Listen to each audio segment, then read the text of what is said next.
Hi there. Welcome to Asiastocks. This is our daily morning piece called Asiastocks Kickstart, which is designed to help you prepare to trade the Asia markets. Today is Friday, the 4th of June, 2021. Note that we are just highlighting headlines and listing down our thoughts, and this is not financial or investment advice and should not be construed as any form of advice. First, let's talk about overnight sentiment. U.S. markets traded weaker today with S&P 500 down 0.4% and Nasdaq down 1%. Reddit retail traders took profit as well, with most favorites like AMC down 18%, GameStop down 9%, and the flow of money likely rotated to BlackBerry as it's identified as next target, and the stock was up 4% as a result.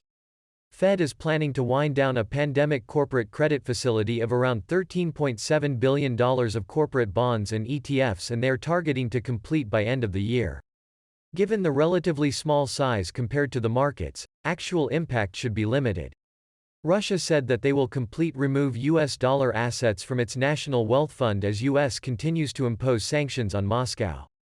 While the messages seem to be skewed to politics, where the message implied is that Russia does not need to transact in dollars, it may also send a bearish signal to the market that US dollars may continue to depreciate given excessive printing or QE. Overall, risk sentiment is skewed negatively, and investors may take a more risk-off approach trading in Asia today. Next up, let's take a look on macro.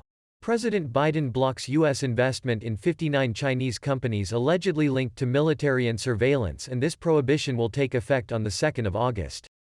This may be a sign of escalating U.S.-China tensions again, and the Hong Kong and China markets didn't take the news positively and likely would be bogged down by this negative sentiment.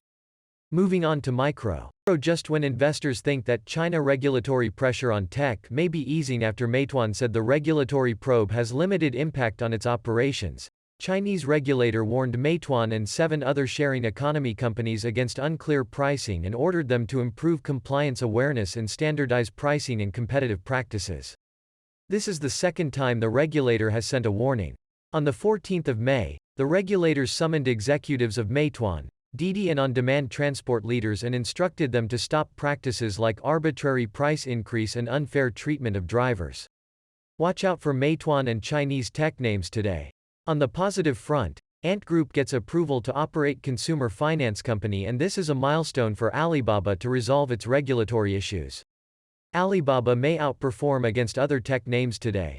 Lastly, headlines reported that Tesla's China orders have nearly halved in May due to increased government scrutiny.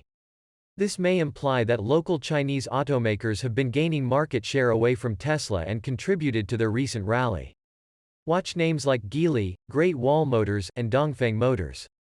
That is all for today's Asiastocks Kickstart. If you have enjoyed the content, hit the like and subscribe button so that you will not miss out on any market-moving news.